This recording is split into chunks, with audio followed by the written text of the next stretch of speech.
Halloween. Forever.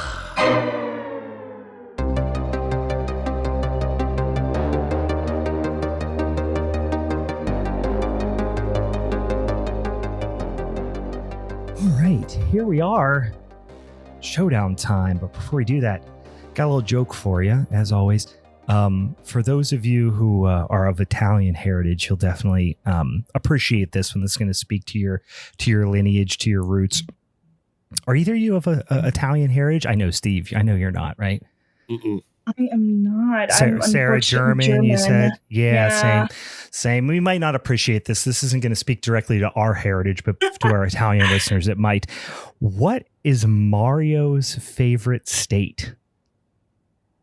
What is Mario's favorite state? What is Mario's favorite state?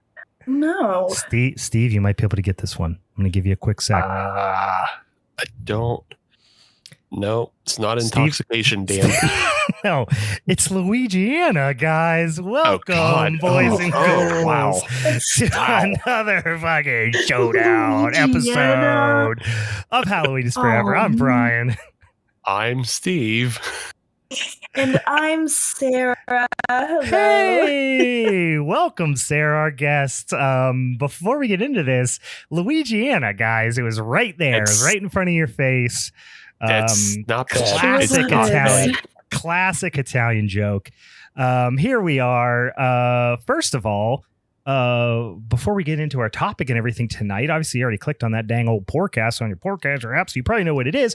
But before we do that, welcome to our guest, Sara Jackson. Thanks for joining us here for this dang old Giallo Gianuary Showdown.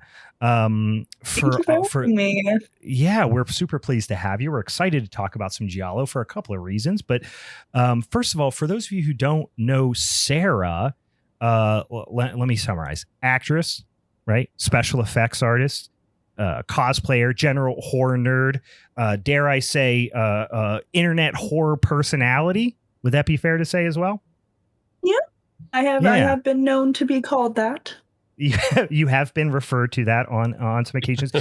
Reanimated nerd on the Instagrams, on the social medias. For those of you who don't follow her, go check out. She always posts a lot of cool stuff and cosplays and fun stuff. You know, if you like the type of nonsense we put on the internet, you're certainly going to like what Sara does. A lot of same kind of stuff. And as you can see, and for those of you who are watching on the Discord, you can see just an assortment of yummies behind her, not unlike the room that I'm sitting in as well. Yeah.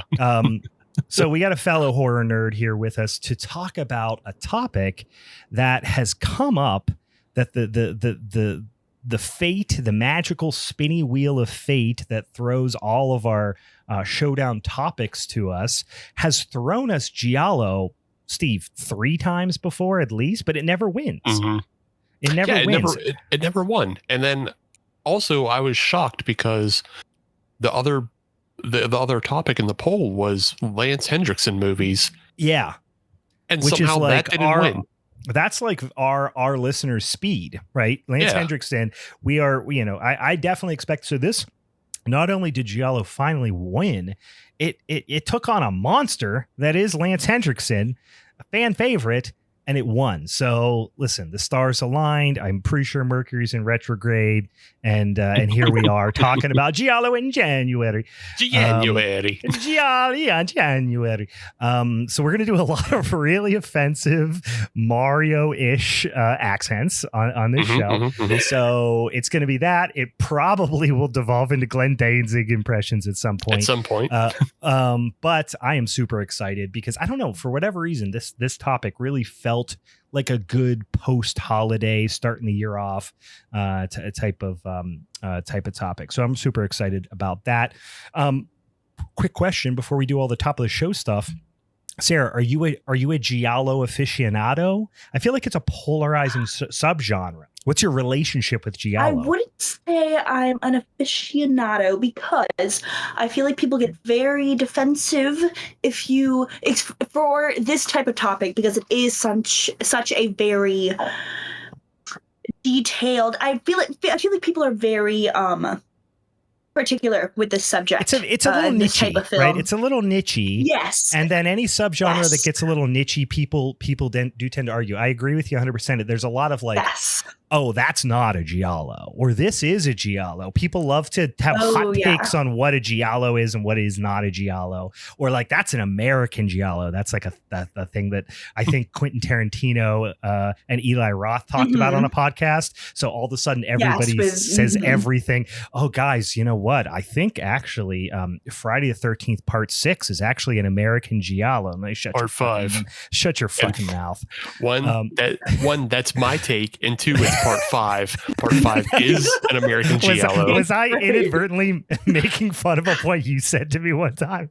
Yes. Although I did. So I actually do find myself watching movies and then going like, you know what? This is kind of a Giallo. Like, you know, I think the first time I heard somebody, and I don't know, this might have actually been like, I'm making fun of myself now, but when Eli Roth was on Quentin Tarantino's podcast, and I think they were talking about Alice, Sweet Alice, which I love that movie. And they were like, it is an American Giallo. And I was like, oh, fuck, it is. You know what I mean? Like, I think actually it might be. And now all of a sudden I'm like, is everything a Giallo? Like, it's like when I pick up is this a gluten? What's a gluten? Is everything a gluten? Anything bad is a gluten, right? In this case, is this a Giallo? Just holding up like a yogurt. In any case, guys, we're going to talk, trust me, we're going to talk your balls off about some Giallos here in a couple damn seconds. We got a couple things to do at the top of the show. First of all, if you're new to the show, welcome. Where the fuck you been? We do a couple of things here. Every damn Monday, we get spicy, sticky sweet new content on the internet in the form of an episode, either a mini-sode or the first Monday of the month, every damn month, actually, with the exception of New Year's Day this year, because we had an extra Monday in January. Every Monday we do an episode, and then the first Monday of the month we do what's called a Showdown episode, where you got me, you got Steve, and in this case, Sarah's our guest. We always have a new guest on. We talk about a topic. If you want to give us suggestions for what those topics might be to throw on the big old spinny ass wheel, or you just have a movie you want us to cover for a mini-sode too, follow us over on the social medias. It's at Halloween is Forever pretty much everywhere. I think we're at Hallow Forever on X. Otherwise, just find us, dang old little pixelated pumpkin guy. Shoot us a DM if you got a suggestion. Or if you want to support the show another way, you can go on your favorite podcatcher app and you can go in and write us a little bit of a review. Give us the maximum amount of stars.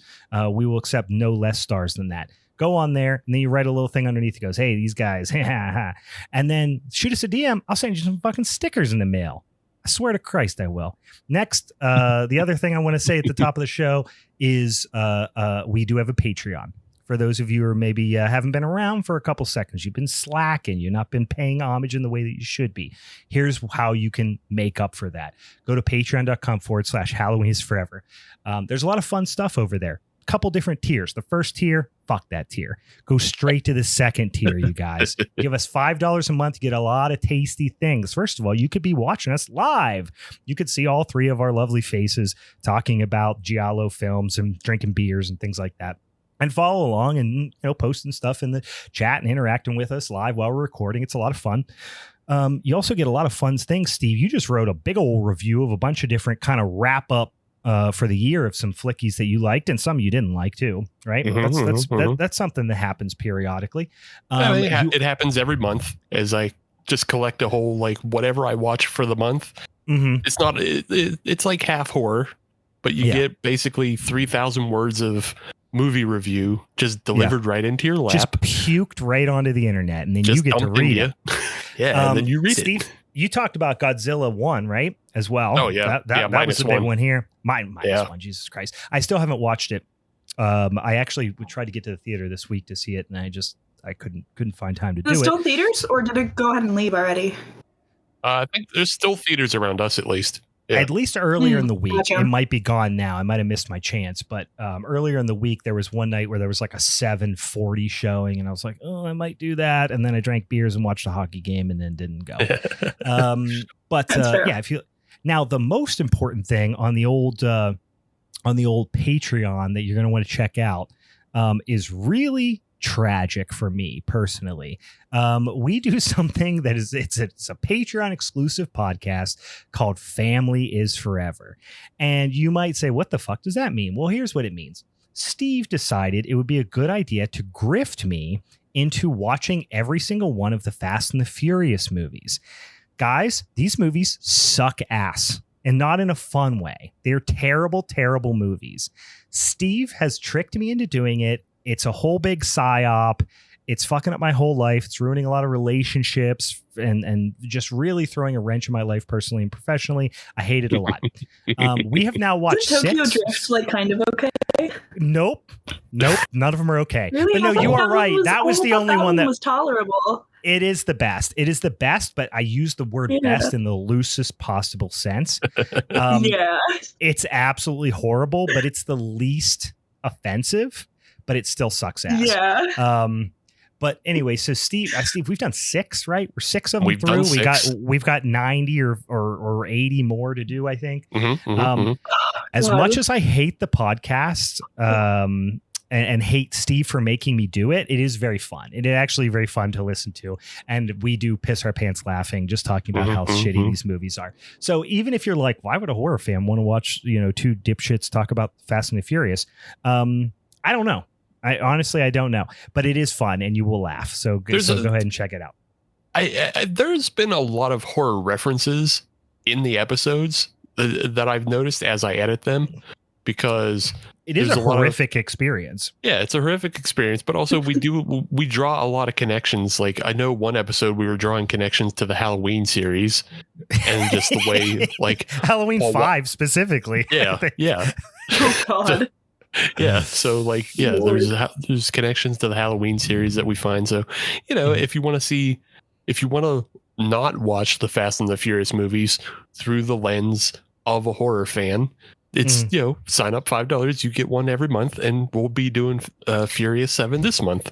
And they are like 3.5 hour long episodes. It's just Steve and I rambling. It is genuinely very funny and entertaining. And I actually went back and listened to, was it the last one or the one before where I almost vomited from laughing during the episode? It was the last one. It was the last one, 6.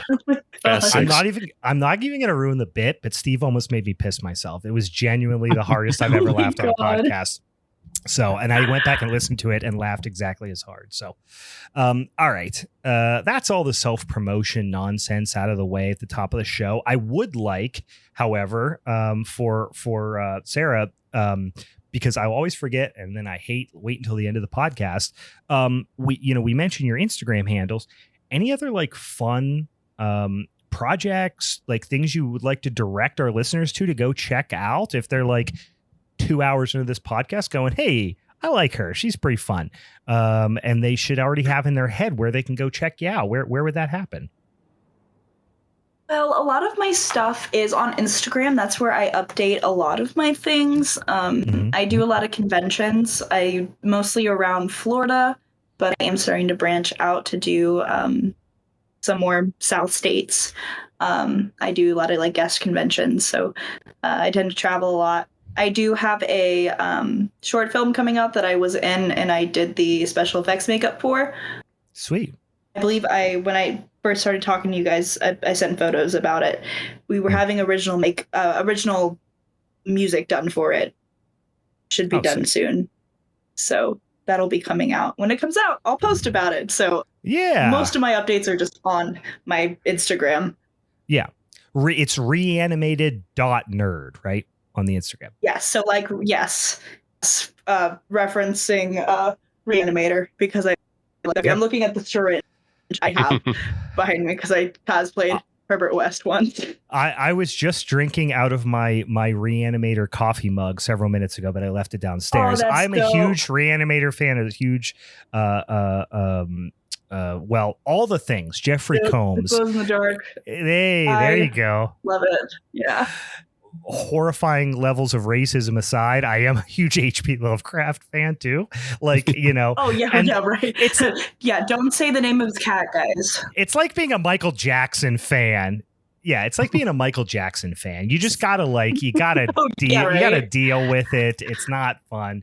Yeah. But I've been rereading all of H.P. Lovecraft's short stories and novellas as well too. So we're on this. We are aligned here, and hopefully we can that connection that we're having. We can hopefully use to take down Steve. So we'll see how that goes here in the showdown. Okay, let's get into some beers, and then let's get into some dang old movies. Who has a beer that wants to jump into this son of a bitch? Steve, let's start with Steve. What do you got over there? I have basically just a rejection of dry January. Yeah. It's, everybody wants to do that. And it's like, why? Here's what I say. Stick it up your ass. That's what I say about dry January. Do it. Don't drink booze if you don't want to drink booze. But get out of my goddamn face about it. Don't make me feel bad about drinking booze. Yeah. If you want to quit, just quit. That's fine. If you're a quitter, just because I'm drinking all the time. I don't respect quitters. That's what I always say. I saw something funny. It was just posted online about it's really weird that a whole entire industry just quits for a month and is willfully hurting the businesses that provide them. Yeah. Just for a month, they're like, fuck your small business. Bye. Yeah. Fuck you. The month that is already the hardest. Yeah. You know what I mean? And it's just it's also like what do they call it when you basically are like, hey, look at me, I'm superior to you because of my look at what's the damn word I'm thinking of? Are you talking virtue signaling? Virtue signaling. Thank you. Steve and I have been doing this long enough. He knows where my stupid references that aren't going to make any sense are. Yeah, I call virtue signaling. You know what? Yeah. And I call gatekeeping too. And I don't even know exactly what that means, but I call it on dry January. Gatekeeping is when you say something's Italian Giallo and not American Giallo. Yeah. Yeah. You can't like horror if you haven't seen these movies. That's what gatekeeping is. Yeah. Yes. You're not a real horror fan You're not a real horror fan if you haven't watched a Serbian film, it's that shit. Yeah, if you don't have a Serbian film on your monthly rotation, you're not a real horror fan. I actually, interestingly enough, this just made me think of this. This is totally off topic. But I've been going through, and so I love Stephen King. We did a Stephen King episode earlier this year. I love Stephen King film adaptations. Even if they suck ass, I still like them. I went to Maine. I was in Overdrive. Oh, fuck yeah. You were in good company. We love it. I was actually visited Bangor, Maine, this summer, did a whole Stephen King guided bus tour. It was the just hokiest, funnest thing of all time. We did an episode on it. Anyway, I had never read the Dark Towers series. I've read any of them. Mm-hmm. Now those are like his, for those of you who don't know, it's like his, like dark fantasy series. It's not like pure horror, it's more dark fantasy, but it was like, it's like 8 books, right? And everyone's like, you're not a real Stephen King fan if you haven't read the Dark Tower series. And I was like, you don't say that about me. So I went out and bought the first 3 of them at the used bookstore. And I just finished the first one and I was like, fuck, I really like it. So, all right. So I'm reading the Dark Tower series right now. But yes, I was reading stuff online about hey, just to get a feel for, I'm not going to go out and I'm not going to commit to reading 8 fucking books, and everyone was like, I just saw a lot of that kind of gatekeeping behavior on there, which was fun. And then I read it and I was like, no, fuck, they are good. Anyway, guys, you're not. Anyway, the beer I'm drinking. Oh, beers, of course. Yeah. Yes, of course, beers. Yeah. Anyway, the beer I'm drinking is just kind of that, the exact opposite of dry January, because it's an 11.5 barrel aged stout. Oh yeah. I don't know how old this one is though, because I reached into the back of my fridge and just found that I had been aging a stone woot stout for no fucking reason, I guess. Oh, the deepest, darkest. You reached back so far that a little fucking a little ghoulie handed it to you from the back. I got a little ghoulie hand. I had it a was choice. Give him this. Zoom juice. Yeah, I had a choice between this and a worldwide stout from 2018. Ooh, that probably fucks too, though. Yeah, probably. But I just didn't want to do 18%. Yeah. So no, I get you. Stone Woot Stout, Imperial aged stout on pecans, wheat and rye, and yeah, it's it's really, really fucking mellow at this point because I don't know how old this one is. Yeah, it's got to be at least 2 years, I think. So yeah, it's just super mellow, and it does not taste like it's 11.5%. So nice. This will be gone, and I'll be silly before I finish. It's getting good to you. It's getting good to you over there. Yeah. Sarah, what are you drinking on over there? We talked about, we were all self-shaming ourselves before because we didn't do anything Italian, but you did something very much on theme. I wouldn't say it's Italian, but it is a little bit on theme. Yeah. To go with my red sweater, I don't know why I'm talking like this. To go with my red sweater, I just did like a red. I was trying to spice it up, to act like I did something a little more than just put food coloring in apple juice. Yeah. But that's what I did, and now it looks like I'm drinking the classic neon red blood that we love to see in these movies. It does. It looks oddly festive as well. I love it, and the contrast with the light in the back, like it's screaming Giallo to me. That oversaturated Giallo look. Right? I just thought to myself, and listen, the way I'm getting after a couple of beers, we might have to take a pee break at some point here. I might go make myself a dang old Negroni because I know I got some Campari and sweet vermouth downstairs. So I might do a little. That's an Italian cocktail, and it's red, for Christ's sakes. I feel stupid I didn't think about it first. I am actually going closer down the road of Steve. I'm drinking an Imperial Stout, but in bougie douchebag Cicerone fashion, I am doing a very classic Yorkshire Imperial Stout, in that I'm drinking Samuel Smith's Imperial Stout, fermented in those squares in Yorkshire, baby. So very different thing to what you're drinking, Steve. Their Imperial Stout is a balmy 7%. And it's all that dark fruit. It's like dang old, it's definitely got some like coffee espresso type of thing, but it's like fig juice. Like it's dark fruit, black currant, fig, prune, tobacco. And then it's got it's a real old school English style Imperial Stout. And then Samuel Smith, this particular brewery from Yorkshire, it's known for a very unique house yeast character that they call the Yorkshire Nose, which has a little bit of like butterscotch, hay, and then it has this kind of like cidery type of characteristic to it. So it's like, it's very dark fruit and less like the intense bourbony thing that Steve's doing. But I fucking love this beer.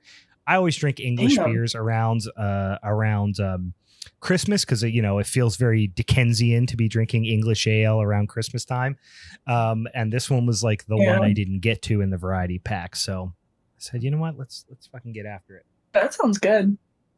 I'm jealous. I'm like, damn, now I just got blood apple juice.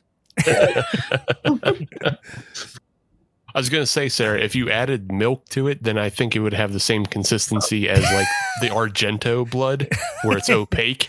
Yeah, just half and half, just heavy cream right to it, or oat milk or something. No good. Yeah. No. All right, fine. No. I just wish you were more committed. That's all I wish. I just wish you were more committed. No. Oh, you don't know, man. Look, you're an effects artist. I'm sure you've got awful things you've mixed together to look like blood. I have an oxygen tube that I had to put in my mouth a few weeks ago, and I had to sit on the floor and like have fake blood in my mouth and like blow it out into the guy's neck. So it was like 3 a.m. in the morning, like puking up fake blood. Well, hopefully by the end of this episode, that's where we'll all be. We'll all be there in an hour and a half. All right. Let's get into it, guys. Let's talk about some Giallo. Let's get into the Giallo January. So for those of you who didn't listen to the little kind of interlude recording that Steve popped in there on right around New Year's, where we talked about what the picks are going to be for Giallo January. Here's what we're going to talk about. Interestingly enough, this worked out super fortuitously in that when you think about the grand scheme of like the time frame of Giallo films, like the core time of Italian Giallo films, really was from like the 60s, like mid 60s through like the early 80s, right? Really focused in the 70s, but it started in the 60s. I think there's plenty of like classics that happened in the 80s, but we're really talking about 60s, 70s, and 80s primarily. We, without planning, each picked a movie, and we ended up with one from the 60s, one from the 70s, one from the 80s, which turned out, hey, you can't plan any better than that. So Steve is going to be talking about Blood and Black Lace from 1964. This is one of the kind of like origin films of the subgenre, if you will. And then we're going to go a little bit out of order just because this is the order that, in this instance, Sarah had the pleasure of picking the order because our guest won last time. When Mr. Brandon Guest, repeat offender on the podcast, he won last time. And you know what, Brandon? You didn't do anything. You got handed that. And come back and tell me that's not what happened, and we'll have a fucking showdown in the squared circle. But he got dealt Black Christmas, obviously took it home in December. So Sarah got to pick the order. In any case, second, Sarah is going to come in hot with Tenebrae from 1982. And then your boy's going to be bringing up the rear with a flick from the year of our Lord, 1973, Torso. Just a goddamn sleaze fest over there, guys. Yeah. I'm excited to talk about. Okay. Steve, the floor is yours. Let's talk about Blood and Black Lace a little bit.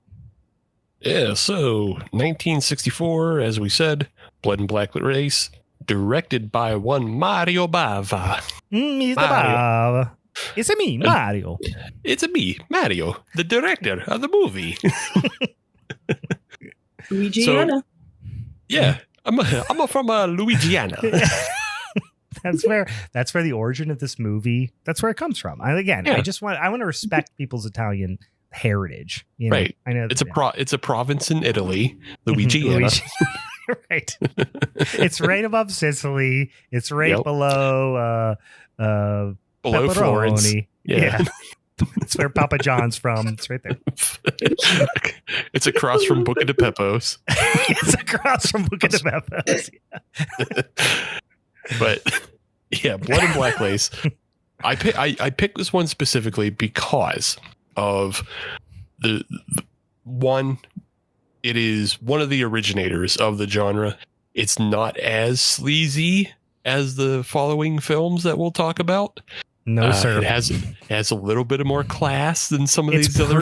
One may say it's prudish in comparison.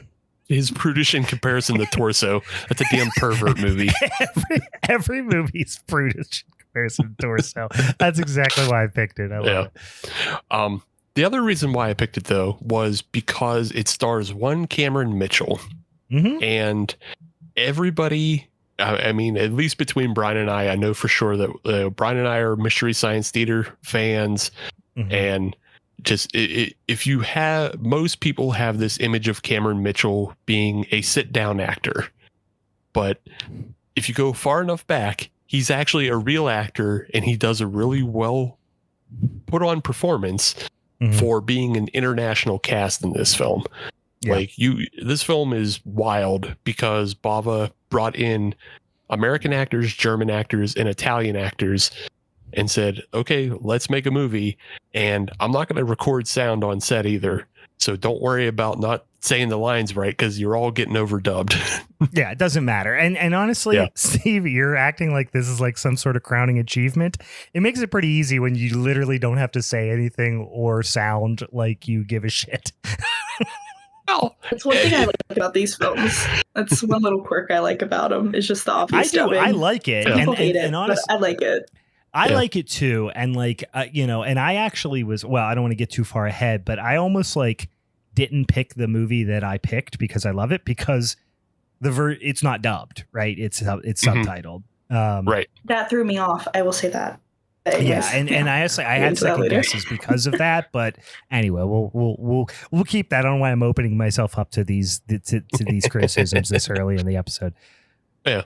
Well, I mean, depending on where you watch Blood and Black Lace, like on Tubi, they have the original Italian dub, but But what's interesting about this film is that, like, it didn't matter what lines they were saying. Like, they had general lines, and one of the actresses in this film, Mary Arden, who plays Peggy in this film, she actually spoke all 3 languages, I believe. And so she rewrote the scripts for everybody. So they I remember could just, that. I think they do this on the last drive-in. I don't know. I feel like it got the Joe Bob treatment. I might be wrong about that.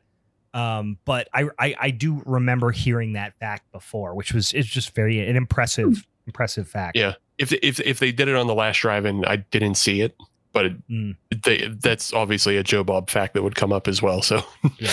but yeah, so the scripts were rewritten for everybody, and then you can kind of tell, like, Cameron Mitchell, for example, is speaking English while he's on screen with his Italian counterparts who are speaking Italian to him. But then Mario Bava didn't record sound on set; he just had it all done post, and then so you get an Italian dialogue track that is just everybody, which I think is almost a little bit of a reverse of the way we see the other films in the future go. Because when you see, like, New York Ripper and a lot of the Argento stuff, Argento does English overdubs for all the films rather than Italian, although I do believe there is an English dub of Blood and Black Lace as well. But there is but to get into the movie, just one of the most undeniable opening scenes. I just absolutely love this colorful tableau is what he creates to introduce all the actors. It feels like it feels kind of almost like a curtain call. It's not something you see very common in film today, because there's almost a lack of immersion to it, because he puts up all the actors against these color tableaus that are also full of, like, these dressing mannequins and also these other just red velvet mannequins that I don't know how common they were in the time. I just feel like there was, I feel like they were on every street corner in 1964, Rome, for whatever reason. That just feels like such a of its time thing. And also, like, I mean, this movie, even, people think about Argento as having, as being the person who really popularized the whole oversaturated type of color that you see in these types of movies. But, like, honestly, I feel like Bava was the one who really put it on the map. And like, in a lot of ways, Mario, I don't think in a lot of ways, I think most people who are fans of the genre or knowledgeable about the genre, like, would probably credit Mario Bava as being closer to the person who really created this subgenre. Maybe Dario Argento, it would be fair to argue maybe he perfected it in something like, Deep Red, which we talked about, like, specifically we weren't going to do. Like, and sometimes, listen, this is new to Sarah, but, like, we have a rule called the Meg rule. And Meg is our former third co-host. God rest her soul. She's not dead. She's dead to us. I'm just kidding. No, she's not. She still comes on the podcast quite frequently. She's a good friend. But fuck her. Yeah. But just kidding, but not really. No. Anyway, so Meg, we used to always joke that if we were doing shark movies, Meg is going for Jaws. If we're doing demon possession movies, she's going for The Exorcist. And she would always just, like, because she would just take, she's no glove. She's going for your eyes. She's punching you in the nuts and gouging your eyes simultaneously. She's just going for the jugular. And so we joke that we have to implement the Meg rule, which, if there is a dominant movie in the genre, we just all have an agreement that, okay, none of us are going to pick that. So we did kind of do that. For those of you who are wondering at home, why didn't any of these people talk about Deep Red? We kind of specifically said in an agreement, hey, maybe we just skip Deep Red because it is kind of widely considered to be the peak of the genre. But anyway, I thought I'd mention that. But back to my point before I started babbling. Mario Bava, I think, is the one who really created this kind of like the look of Giallo to me. Mm-hmm. Yeah. I mean, all throughout this film, we get a lot of playing with unmotivated lighting and just all these crazy colors. It's set up perfectly again in this tableau because you have at least 3 or 4 different light sources that don't make any sense. But it makes sense within this tableau thing that you're seeing as we're introduced to all the actors. There's an interesting thing, and I don't know if either of you caught it, but when we're introduced to Cameron Mitchell's character, it's one of the few tableau shots that has movement in it, and the movement is one of the mannequins moves its head to look at him. I mean, I did subconsciously, now that you say that, because I've seen this movie more than any of the other movies on here, but I didn't make any type of symbolic connection. But yeah, I just this wonder was the if one you guys... that I'd only seen once, so okay. I didn't catch that. Yeah. The other ones I've seen before, so fair enough. I was just wondering, like, if you guys picked up on that and if you read it the same way I did, as like, oh, that's one of the few ones. I want to go back and rewatch it. Yeah, it's one of the few ones that has movement in it. That's like intentional movement, because like some of the other actors are like, they're like breathing, or sometimes they'll just look at the camera, but this one has like movement from the mannequin that looks at him, and I was like, oh, I wonder if he just put a little clue at the very beginning for no reason, just to do it. Ooh, little Easter egg. Yeah, that's interesting. But after this tableau, we move into we get introduced to basically what the setup is for the film, and it is we're thrust into the culture of 1960s fashion, which is like kind of this whole film feels of a time. And I know, Brian, you remember when we watched The Love Witch, that film feels like it's stealing so much from this film. 100%. I mean, not stealing, but it is derivative in the way it is trying to ape what we see in this film. Heavily into, and that movie is, I mean, very much on its surface, trying to replicate this movie. Not just the oversaturation, but specifically all the reds and specifically the glamour. Like that's one of the things of like early Giallo that once you get to I mean, Tenebrae, I guess, has a little bit, but even once you get to like almost a decade later with Torso is a little bit of an outlier, and there's a little bit of it, but I feel like a lot of the early stylization that you get in Giallo was very this might not be the best word, but glamorous is the way I'm kind of looking at it. It was like sophisticated. It was very like it was high society-ish, kind of feel to it. Yeah. It was put together, and it was, you weren't getting grimy ass characters. Yeah. It was, I liked it. Yeah. I don't know. I don't know, grimy character wise, but like I'm talking about like it's just you didn't very often see settings that were anything like no set piece was a normal person's home. It was always like lavish mansions and things like that. Oh yeah.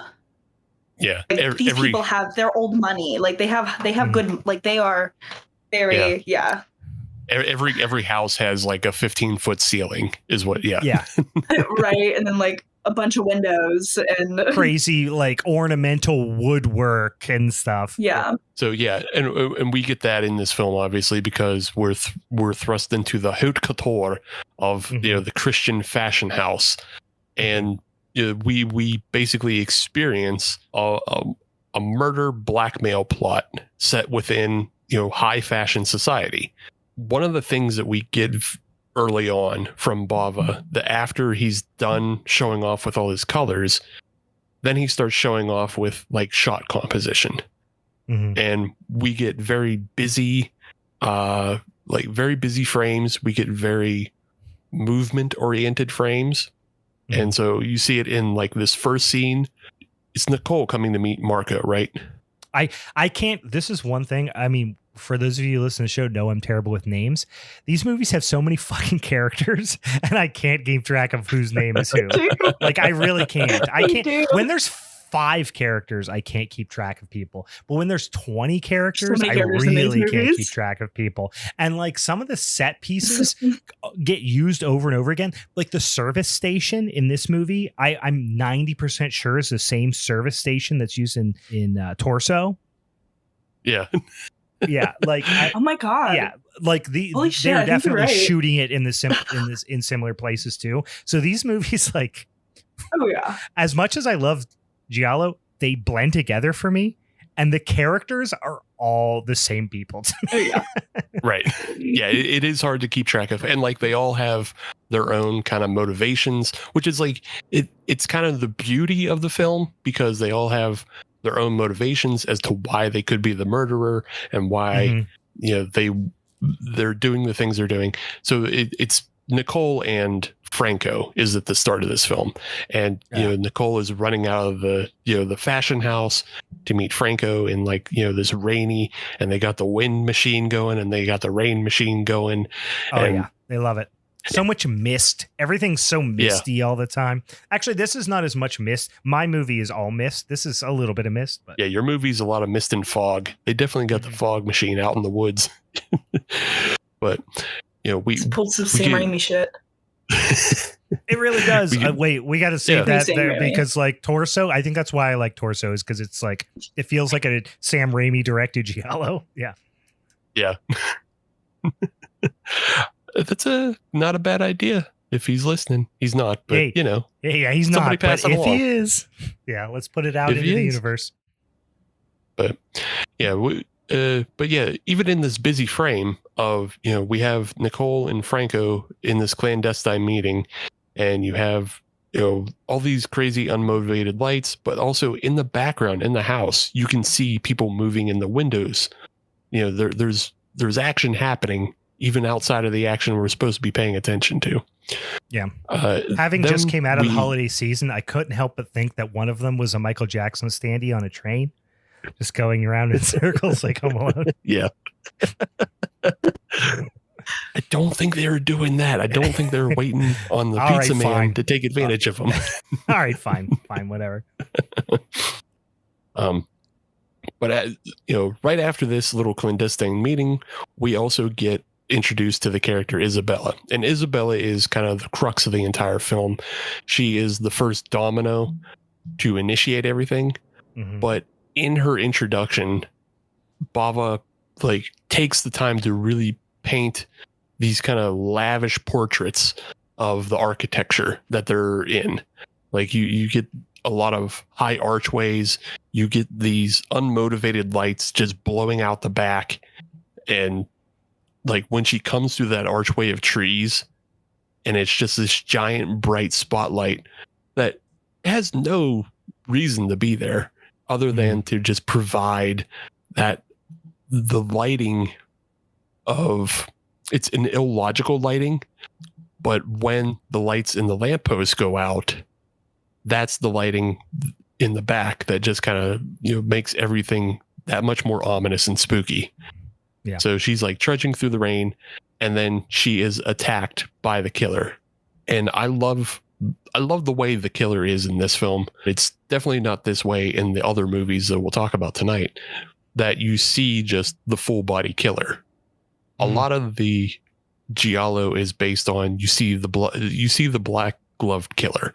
Right. You see the black glove hand. That's very common. But in this film, you get like the full body of the killer. And when he kills, it's incredibly brutal because the camera almost never cuts away. Yeah. Like it's always just him like wrestling women to the ground, strangling them. It's not it's not like opera, where opera has, the killer has his specific weapon that he wants to use, or has like set up a devious trap in some way. It's not like Tenebrae, where it's the straight razor.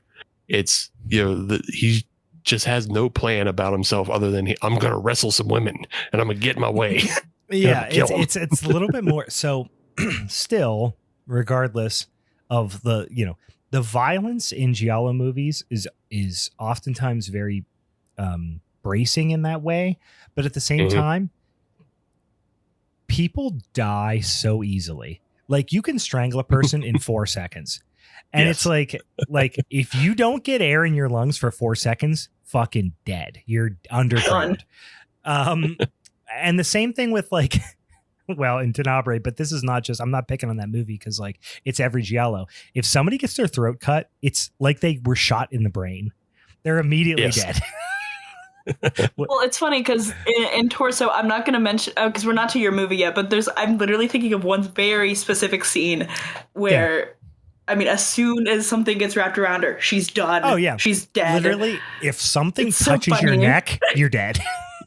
and you can literally see the marks, like she was strangled for like a few minutes. And I'm like, in this modern world of like where we all listen to like true crime podcasts and shit, we all know that it takes like 15 minutes to strangle someone, and it's a brutal, harrowing, like exhaustive thing. But in Giallo, you flick somebody in the jugular, they've been suffocated.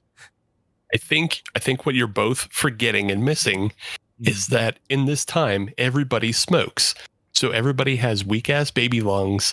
They're not, they can have their breath taken away. They can just go down easy as hell. They're brittle. They didn't have good diets. They weren't taking 1-a-days.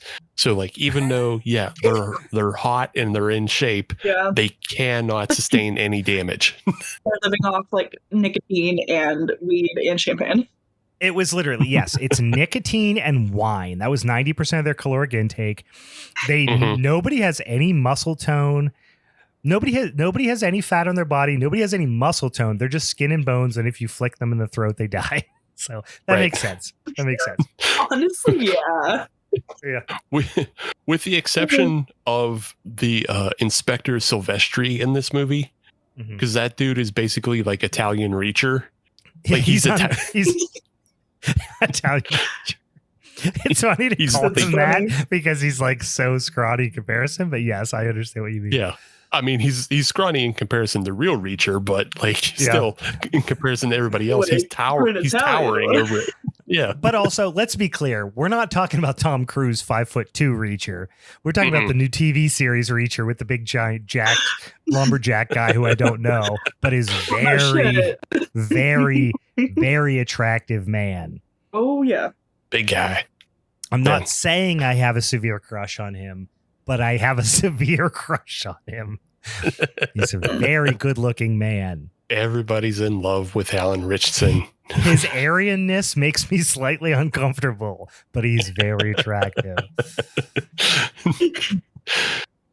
It bothers me, but yeah. But yeah. But I kind of like it. But yeah, Isabella, she's dispatched, and then she is later discovered in one of the closets of the fashion house. And this is what kicks everything off, because now you have an investigation.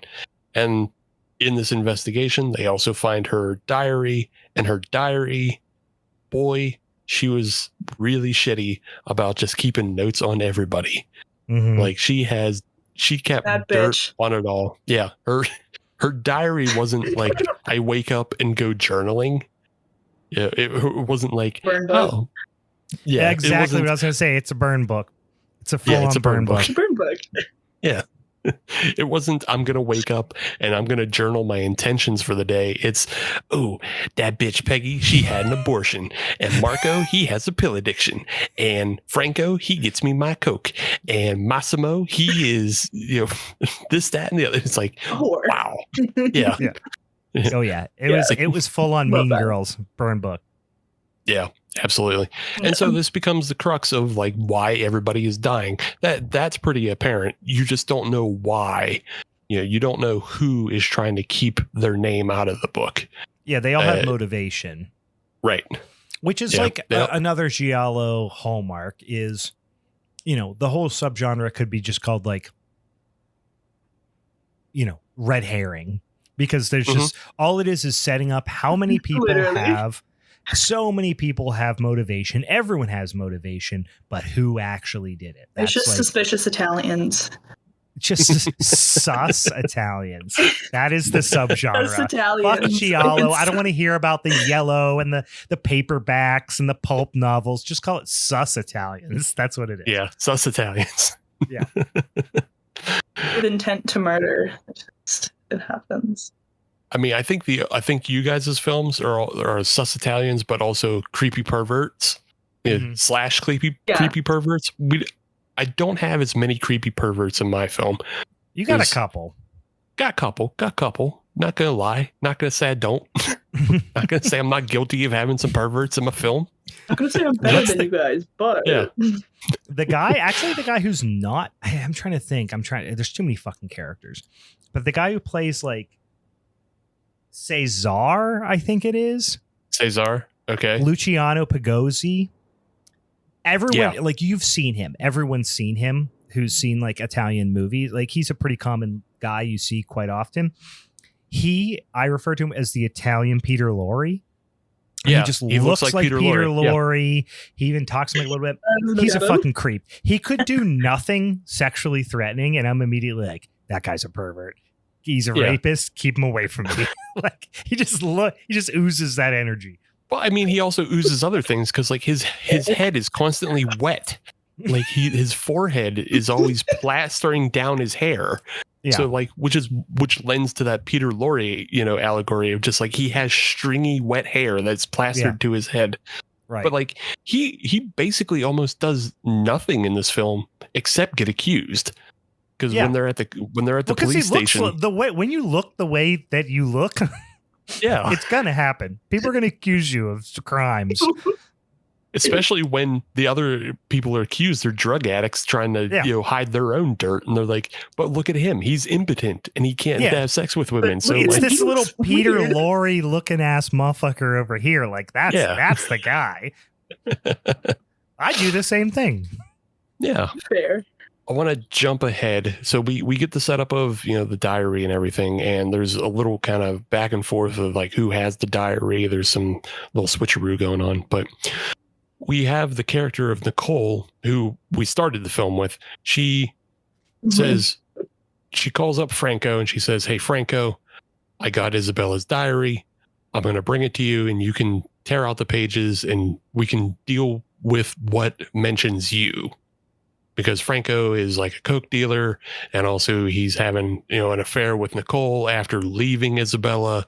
So it's kind of like he would be suspect number one at this point. Isabella's dead. It's usually the husband or the boyfriend. So that's another big hallmark of Giallo is clandestine meetups. Yeah, that's another big Giallo thing. Always meeting up. Yeah, always meeting up for clandestine reasons. Meeting up, trying to get one over on the cops. Yeah. I just had a revelation. Sorry, I've been rewatching Twin Peaks. Mm-hmm. Have y'all seen Twin Peaks? Yeah. Yeah. It's been a little bit. It's probably been 6 or 8 years, but yeah. I'm a big fan of Twin Peaks, but I don't know. Maybe I'm just. This might be kind of a hot take. It's a Giallo. I just kind of. Well, no, I'm not going to go that far. David Lynch does American Giallos. But I don't know. Maybe just because of what we're talking about, the meetups. They're always meeting up and doing weird shit, and I don't know. It just made me think of Twin Peaks. Probably just because I've been rewatching it. Yeah. Random thought. Yeah. Don't mind me. I mean, no. At least in that one, the police are a little more involved. But yeah, all the meetups in this one are just like trying to circumvent the law. Like, let's not get caught because everybody's doing some kind of dirt is what it really is. Giallo. Yeah. Like Twin Peaks, everybody's just weird. And so they just want to be weird together. Just fucking weird. Yeah. This one, everybody's some sort of criminal and they just don't want to get caught being a criminal. They're trying not to be weird, but they're then being weird. Like one of the random, characters named like Luciana or some bullshit, whatever. And she just is carrying a log, like with no explanation. She's just got a log. Yeah, love the log lady. Perhaps that's one of the characters in the background of that you don't notice, like one of the busy models just walking back and forth throughout this film. Yeah.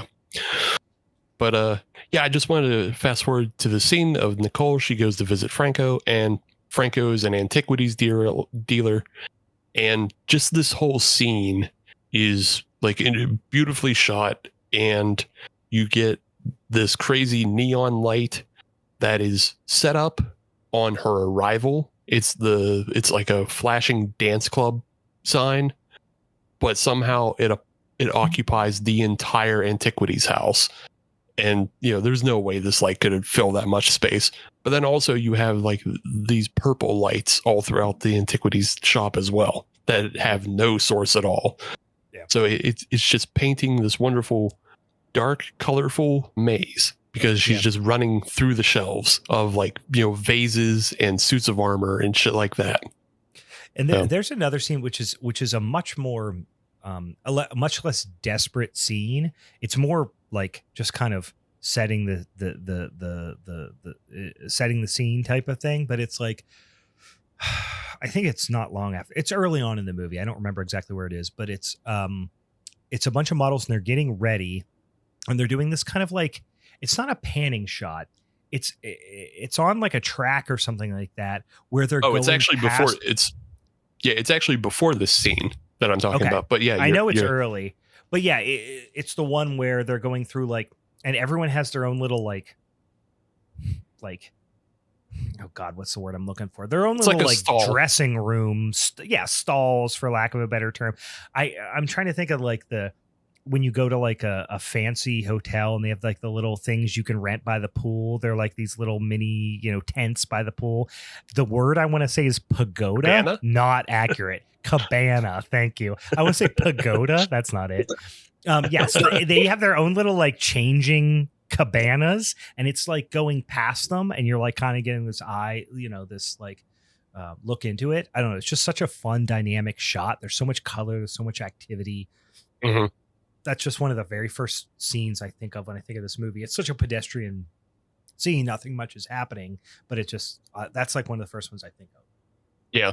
That's the one thing Bava does really well, is that in those pedestrian scenes that are like in the kind of fashion house, or just even especially during daytime, they may feel like a little flat, almost TV like, but he makes sure to move the camera to keep things interesting.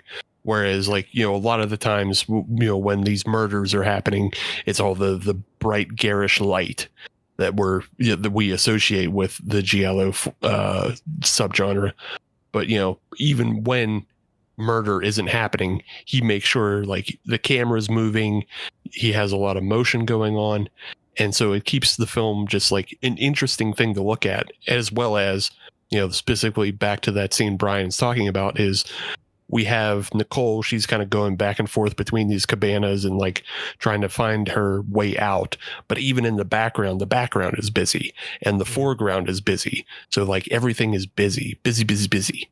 So yeah, it's just the way I like to look at films. Things are busy or colorful, one or the other or both, and the camera's moving. It's all going on, and I love it that way. Yeah. Just keep things going. Yeah. Give me something to look at. I'll stay entertained. Yeah. But I also just wanted to go back to the scene in the antiquities house of Nicole trying to make her escape from the killer. Again, we get a really good use of this flashing light that he set up. Like the light flashes on and you see the killer, and then as it dissipates, the killer disappears. So, and it's like, slasher film trope of like the killer's there and then he's not. So I like that. They keep doing these fast zoom. There's a lot of like zooming in and out, which is obviously like kind of taking the temperature of the intensity of the chase. Like she'll get away for a minute and it starts from a different angle and it's out. And then as the killer gets closer, then it zooms in a little bit closer. You know what I mean? It just really amplifies the suspense of like, she's not going to be able to get away from this guy. Right. Or as like she was running a direction and then a big trunk fell in her way. And then as she runs the other direction, the killer appears. And then you zoom in on the killer. It's like, oh, there he is. Oh, but then also like there's a mirror shot as she's running away where you see her reflection running towards the camera, essentially.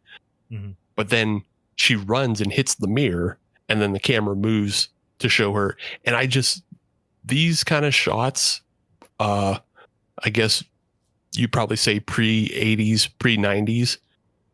I just love them so much because it required you to physically figure out how to not show the fucking camera in the mirror. That's a good point. Like, yeah. Take that for granted now. Yeah. Like, cause I mean, you take it for granted now because like there's so many, ways you can just do it with computers. That's right. Like, whatever. But so there's a shot like that in this scene, and then later on in the film, you actually get one that looks even more complicated of the model Tao Li. Tao Li's like standing head on in front of a full length mirror, and you can tell it's a mirror, but then it does kind of the same move off the mirror to her, and it just looks, I don't know, it just looks really impressive. And again, it just speaks to more of like how Bava keeps the frames, even though kind of the scene or the action may be a little pedestrian and not necessarily moving forward in a certain direction, he still keeps it looking interesting. Just to set things up. Did you say Tao Li? Yeah. That's who that is. Like, it's the character's name. You want to get high? No, not Tao Li. No, not Tao Li. As I know. High? Anybody need a towel? Sorry. I don't keep track of these people's names. So when I hear them for the first time, I get intrigued. I understand. Again, the names were really hard for me to keep track of as well. I kept track of the ones from my movie. You guys' other movies? I know the names from my movie. Good. Yeah, I barely did that. So Nicole gets it. She gets killed, but the killer finds out she didn't actually have the diary because somebody else stole it. It turns out Peggy stole it. So Peggy burned it, and the killer goes after her. I like when he's carrying Peggy up the stairs, and then again the camera moves to the other side of the stairs to see the cops coming up. Just because that's a cool like little tense thing of like how close they were. Yeah, they were so close, but not so much. This scene where after the killer abducts Peggy, he takes her to like just this dirty, dingy basement. And this is probably like one of the more brutal scenes, especially for the 60s, especially for the 60s. But he like burns her hand on this red hot oven and then, is essentially trying to torture her to figure out where the diary is. Despite, Peggy having already burnt it. He doesn't believe her. And then so he burns her face because she reaches up and pulls his mask off and she sees who the killer is. Yeah. And this is another Home Alone connection because if you remember, Kevin McAllister burns Marv's. No, not Marv. It's Harry. Harry burns Harry's hand on the doorknob. It burns Harry's hand. Yeah. Yeah. So I'm just saying there's a lot of connections here. And then sets his head on fire with on fire with the torch. Right. Yeah. So it's all there. It's all Home Alone. It's all there. Figures in the window, burning hands. It's pretty much the same movie. Yeah, same movie. Yeah. But yeah, so we get the slightest flash that we see the killer's face, and so we know it's a male. Right. Unless you slow it down, you don't see who it actually is. But because Peggy sees his face, he sticks her face on the hot oven and burns her and kills her, which is just like that. It's the most brutal part of this film. Yeah, and then later they really showcase the corpse's burnt face quite a bit throughout the rest of the movie. Yeah, which apparently it's the all makeup boiled up and hanging, and it's pretty gnarly. Yeah, it's icky. Yeah, yeah. Apparently the makeup took a long time to apply, despite like it took 4 hours. Like it looked, yeah. From what I heard. Yeah. So like I don't think it looks as like complicated as like makeup that we would see today, but I think for the time, it's like really impressive. So and it doesn't. Sometimes when you see stuff like this in movies of this era that are like trying to go a little bit more gory for a little bit more shock value. And like, I'm not trying to pick on like Herschel Gordon Lewis or something, because that was like even, that was like really early in terms of these kind of gory types of scenes. You could see the kind of prosthetic like hanging off the face. And this, you didn't like, it looked, I just thought it looked really good. Yeah, it's blended in there pretty well. And just like the way it is of being just like these giant pustules, because it's all just that pustule yellow skin. I know I've had like a burn similar to that of like, I touched a piece of machinery that was like heated to 300 degrees and my arm just instantly turned, like it instantly just got one of those big yellow blisters on it. Oh, so yeah. I used to get oil burns back in my carny days, doing those elephant ears, boys and girls. You don't know the struggle of working in the carnival making elephant ears. I definitely had some big yucky burn boils on. But then even like later in the movie, I feel like it later in the movie like starts to, I might be imagining this, or maybe I'm giving it more credit than it deserves, but it almost feels like it like starts to dry out a little bit. It just it gets grosser as it goes on. Yeah, it looks almost like it looks almost like pork rinds. It like when she falls out of the trunk, it looks like pork rinds. Or when she's like getting carried up the stairs or whatever at that one point. Like yeah.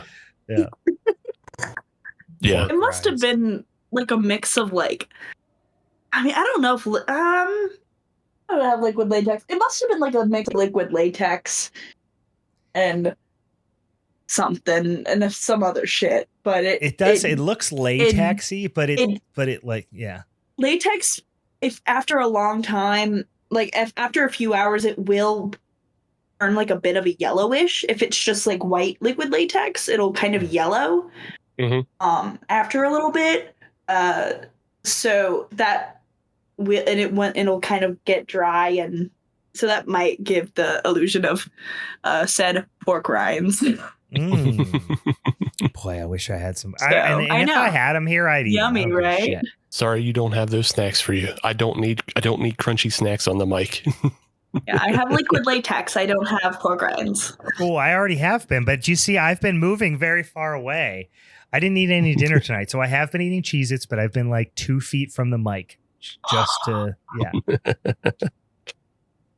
Well, I haven't eaten either. I appreciate that. Yeah. We're through a lot of the major deaths, and we come to the point where like the police are really heavily involved.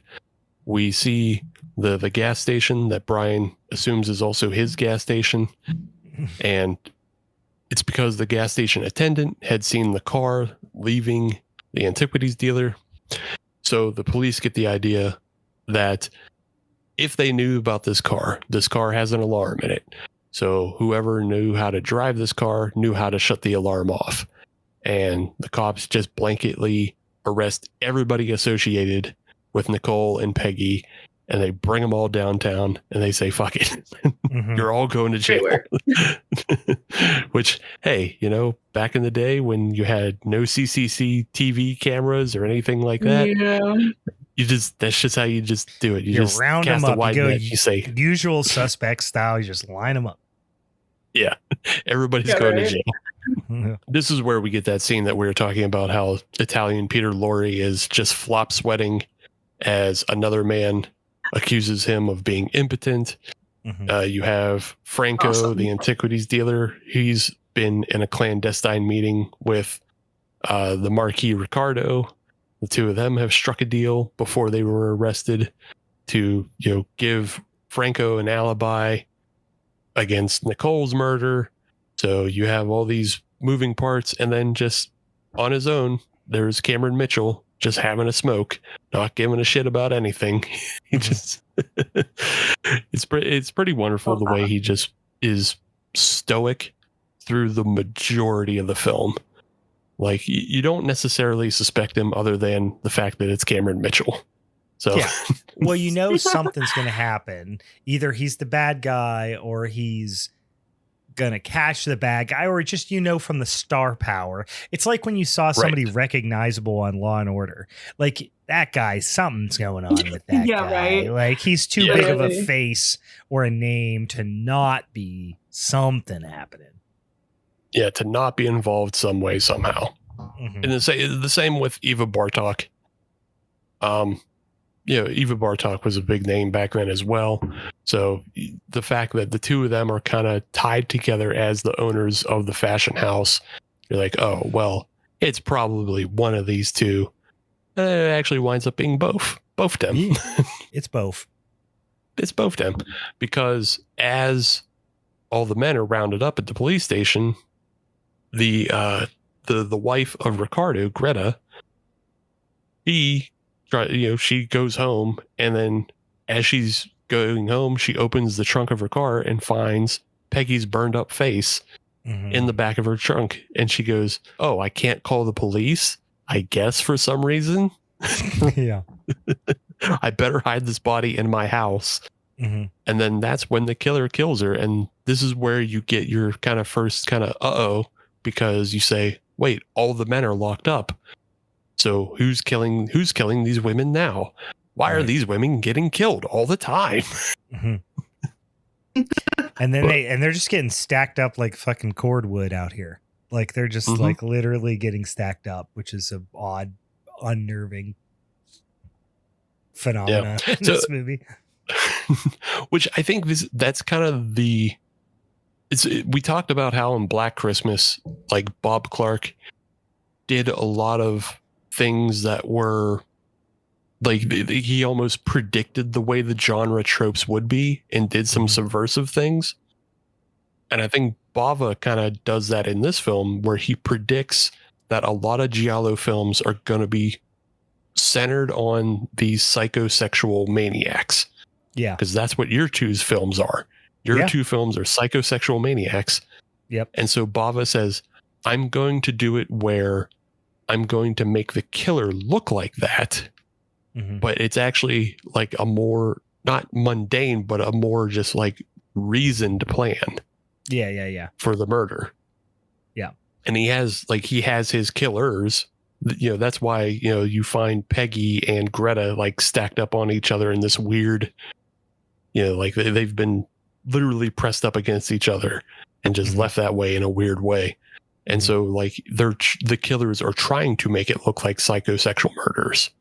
And so, it boils down to Cameron Mitchell has been planning this. He's been killing all the women because, again, Isabella's diary had some dirt on him. Sure. And the dirt was that him and the Contessa, they previously, which we didn't see, had previously killed her husband. And that was in Isabella's diary. Mm-hmm. And so they needed to get rid of that evidence, and they needed to get rid of Isabella. That's a juicy diary bit. Like, it's not like, ooh, so-and-so's been cheating on so-and-so. Literally, they murdered someone. It's like some real shit. Yeah. Yeah. That's more of a, like, either go to the police or just keep it to yourself. Don't write it in the diary. That's a little too serious for diaries. Right. Also why it reminded me of Twin Peaks, because it was giving Laura Palmer's diary. Yeah. That's true. It's like, I think that's why it. That makes sense. Yeah. Yeah. This is it's weird. It's like that really is not cheesy. Something, unless you are into some deep, dark, shit. You don't write that into your diary. This is not Glenn Danzig's diary. This is supposed to be a regular person's diary. Glenn Danzig writes about the murders that he witnessed in his diary. but regular people, not regular fashion people.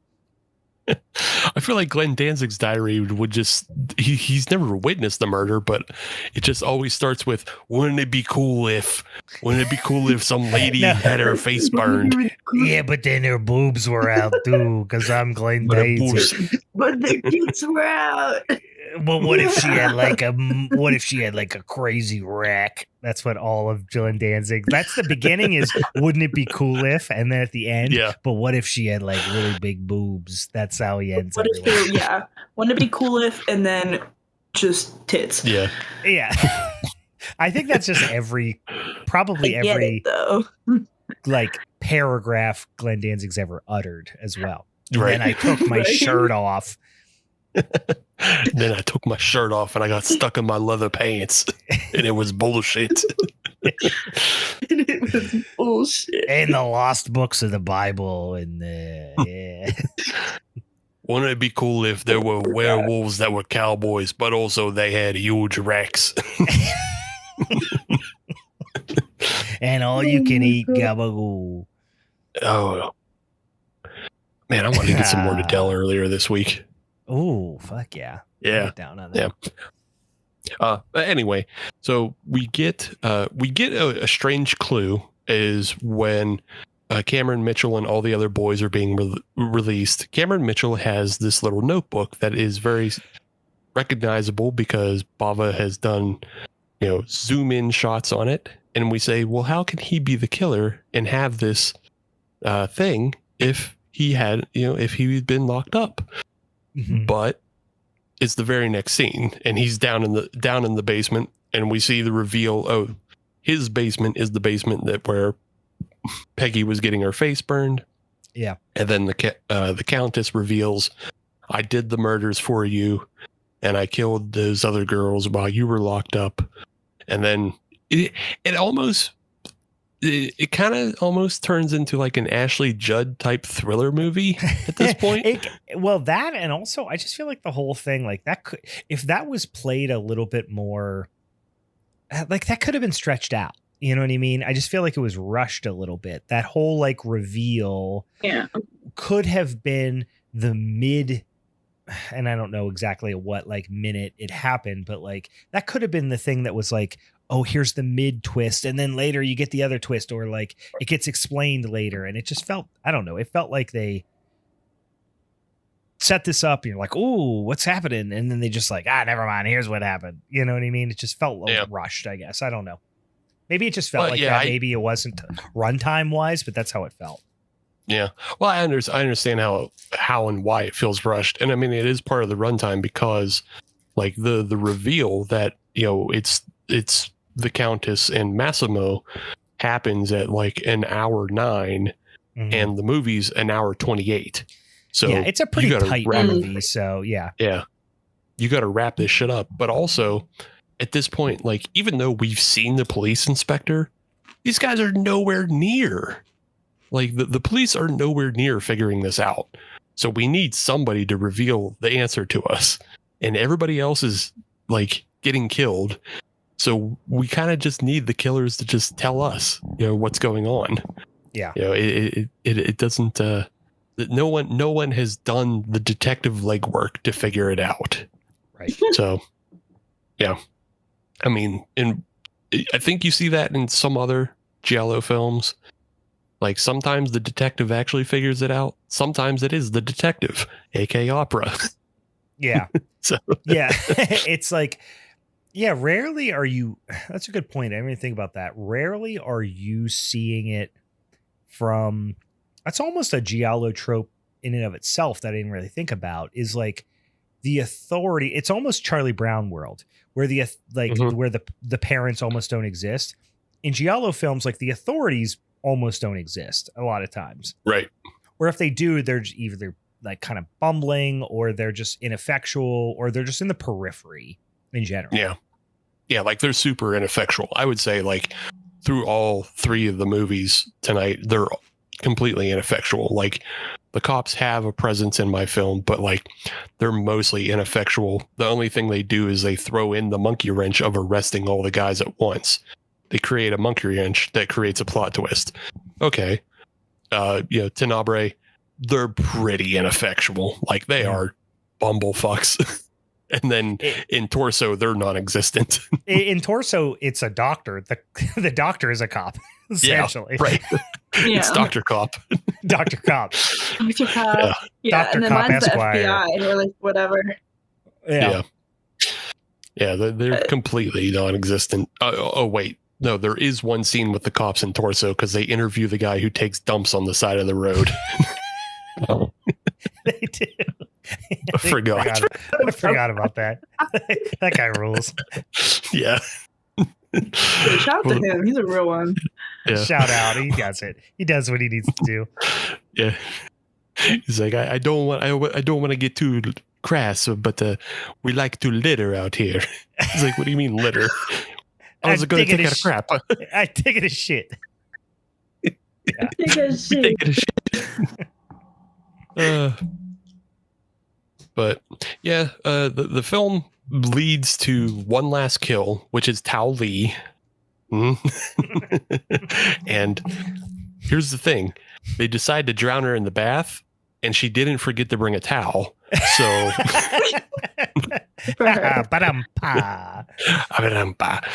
But yeah, the setup is that the Countess would go, she would drown Tao Li, and then they would frame her for all the other murders by leaving behind the mask and the hat and the gloves and all that. But in this scene, it's interesting because they just cut to her being drowned, basically. Like there's no cat and mouse to this scene setup. They just cut to her being killed. But then it starts in a new cat and mouse because somebody comes to the door of the apartment. And I think that's kind of cool because the cat and mouse starts with the Countess, and the Countess has to escape. She climbs out on the ledge, grabs a pipe, and falls. And she falls basically like, Hans Gruber off the ledge. Such a terrible job. You did such a terrible job. Yeah. But I like that they show that it's Cameron Mitchell outside, and he's just banging on the door, and he has the craziest fucking look on his face. Like this is the first time we see anything but like a cool, reserved, Cameron Mitchell. Everything else has kind of been kind of stoic and menacing, and just kind of well thought through. When he's slamming on this door to to initiate the Countess is running away, he's just like crazed, and it's a great unhinged face. Yeah, it's great. It's the contrast, like you said. Like if that was just like a scene out of context, you'd be like, oh, okay, he's mad or whatever. But like the contrast of him just being, Mr. Stoic the whole movie, and all of a sudden he's just bad shit. Yeah. But yeah, he hears the Countess fall, so he goes back to his place, and he's just gonna open up a little chest full of jewels, and he's gonna just book it. He says, I'm done, I'm out, I'm over. This was kind of my plan all along anyway. I was gonna kill her eventually. So the business is failing, I don't give a shit, I'm out. And you get like the quickest Chekhov's gun resolve I think I can think of at this point, because he pulls a gun out of the desk, and maybe 2 minutes later it's being used on him by the Countess, who apparently had survived her fall. Yeah. No, it happens pretty quick, and interestingly enough, like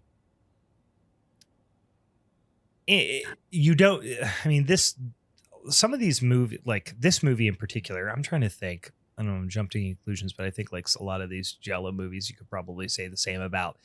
They play out almost like a stage play would, but intimate, you know what I mean? But it has some of those same,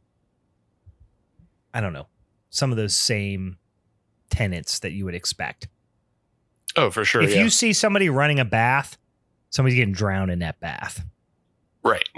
You know what I mean? Nothing happens. No intentionally like shot and focused on thing happens that isn't going to come back around, even at least as a red herring. Oh yeah. Like, everything is used for purpose. So like, yeah, you're never focusing on something for no reason, but also at the same time, they always make sure to focus on things like the Notebook. Like they always make sure to focus on the Notebook, so you notice it once and then you notice it again. Mm-hmm. So yeah, they're redirect. Like some of them might be a misdirect, but you know it's going to come back. That wasn't just there just for set dressing, right? So yeah, but it wraps up with both of the killers just lying dead on top of each other, and there's it's a satisfying ending to the audience, I guess, because now everybody's dead. But it's like the police were ineffectual. They didn't do anything. Mm-hmm. But yeah, still a wonderful film. Yeah, it's a fun one. And it's a, like, oddly enough, a little bit of a comfort horror movie for me. It has become so in maybe the last 5 years, where like I've probably watched this movie maybe once a year for the last 5 or 6 years. Weirdly enough, like I just throw it on because even if I'm not paying like a ton of attention to it, I probably don't know the plot as well as I do for some movies I've only seen once or twice, because there is just so much going on. There's so many fucking characters. There's so many little subplots and who's doing this and clandestine meetings and all this type of thing that like I don't even know that I know this movie as well as I know other movies I've seen less of. But it's just it's a great visually arresting, like, I don't want to say background movie because that sounds derogatory, but I found myself put it on and half watch it quite a few times. Yeah. Yeah. It's one of those films. Like I feel like I have a pretty decent handle on almost everybody's motivations and everything in the film. I forget characters' names because, like, I mean, some of them are like Franco and Marco, and it's like, oh yeah, but it's always Franco and Marco and Angelina and like the Sarah, and it's always the same. There is like, I swear, there is a Sarah in every one of these movies as well. Like, there's always like Sarah and a Jane. Yes, a Jane. There's a lot of Janes. You're right. Yeah, Carlo. But yeah, even if because like. That's the one thing is like, because this movie's so short, they don't take the time to spell out everybody's job and everybody's like how everybody relates to everybody. Like you're very much thrust in the scenes and like they don't even use the characters' names. So you don't like, you're like, this is the first time I'm seeing this person, I think, and nobody's calling each other by their name. So my movie, I'll be the first to say my movie does that maybe worse than any of them, where it's like you have a character you've seen 5 times and then you finally learn their name, like the 5th time that you come in contact with them and they're like Carlo, and you're like, who the fuck is Carlo? You're like, oh, Carlo, the person you've seen 5 times. You're like, oh, that's Carlo. Jesus Christ. I've just been calling him a fucking milk delivery guy or whatever, Yeah, that's his name. No, I made that up. I just used that example because of milk. I just remember milk delivery guy because No, I just made that up. But yeah, there is that type of thing where it's like, oh, that's Dr. Dickweed. You know what I mean? Like you literally see the doctor in my movie like 4 times before you like know he's a doctor, I think. It's silly. Funny. Yeah, I'll tell you what my names for the bread and milk guy is when we get to your movie, but good old bread and milk guy. Yeah, I'm horrible with the names. Yeah. But yeah, that's Blood and Black Lace. Just like Brian was saying, and like I've already said, it's just a beautifully shot film.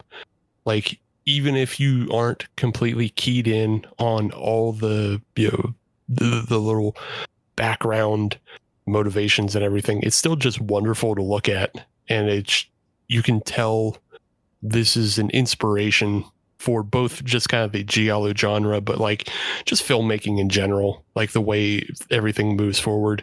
Like there's no way, I don't think like Joe Begos, for example, wouldn't say that he wasn't inspired by films like this from the 60s and 70s with the way like his films are painted in neon. The oversaturation, yeah, it's crazy. And it's like the red is really what it's so deliberate. Like I remember watching a scene in this movie where it's like, yeah, you get the red mannequins, like that's a reoccurring thing, the like weird felt mannequins or whatever.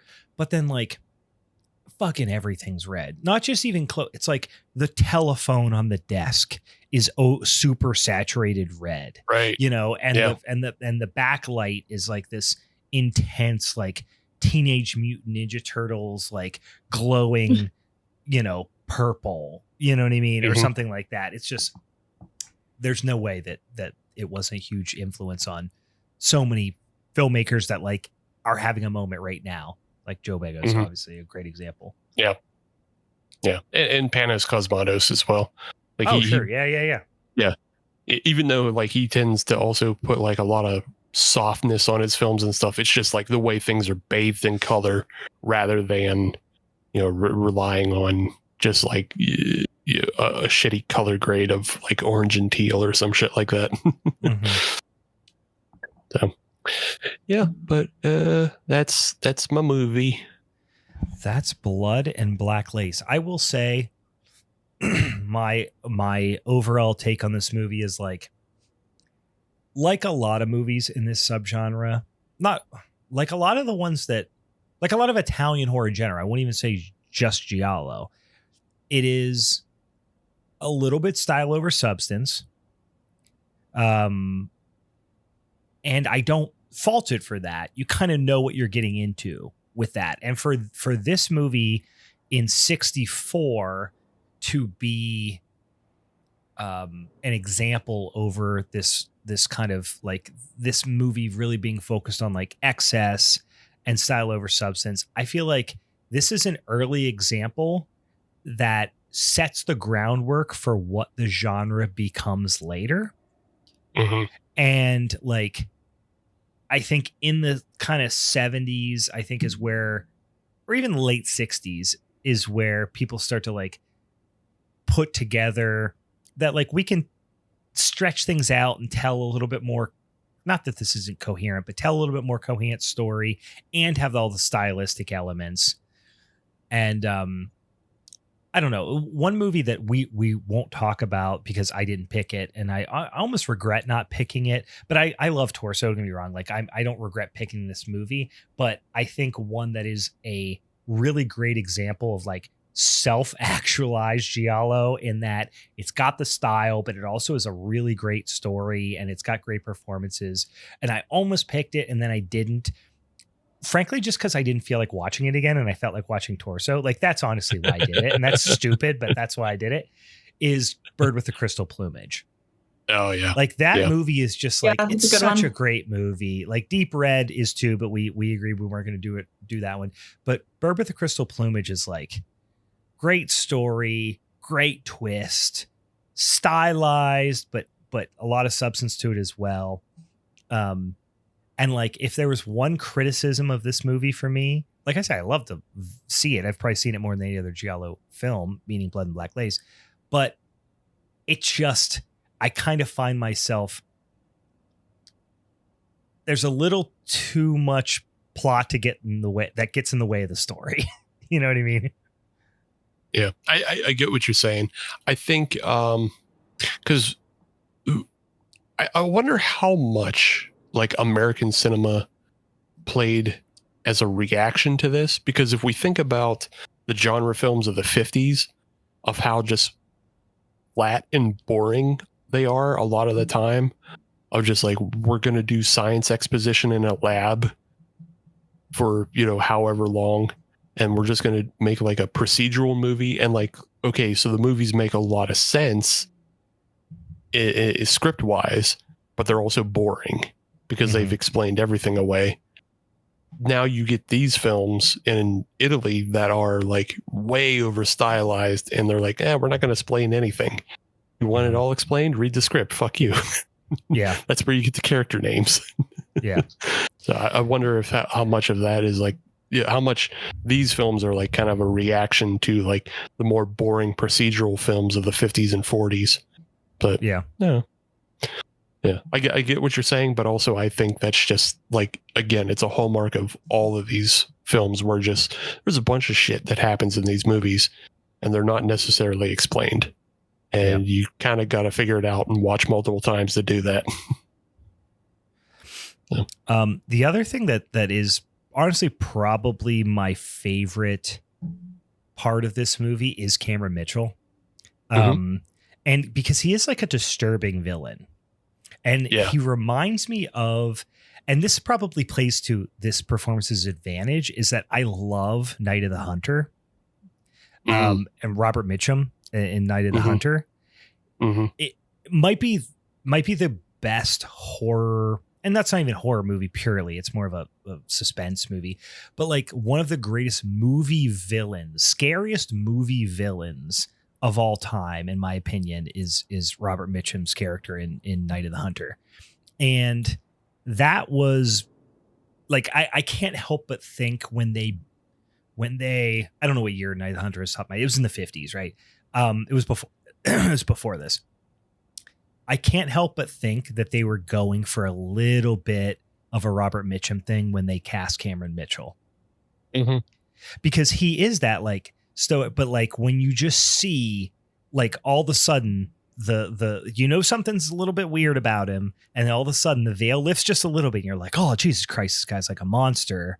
And the scene you mentioned where he's banging on the door and like it's the first time he shows any expression and it's like unhinged, I love that scene, and I love him going from Mr. Stoic, nothing can bother me, to like